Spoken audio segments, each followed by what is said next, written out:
यार अभी तो रहेंगे, हम लेके रहेंगे। मेरा बाप भी देगा।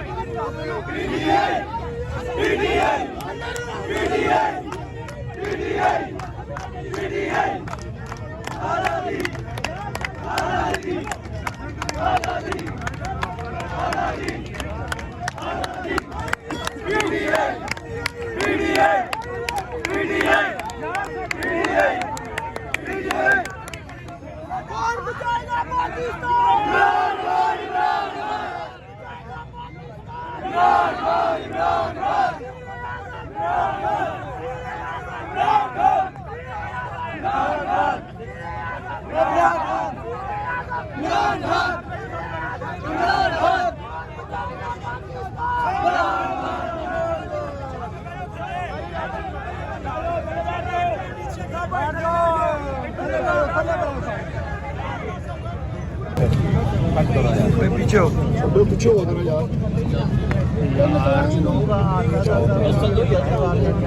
आगे हो जाओ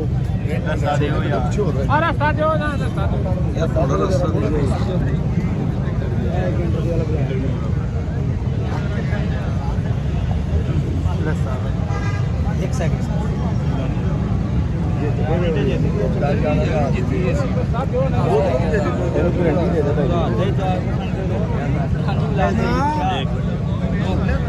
डॉक्टर साहब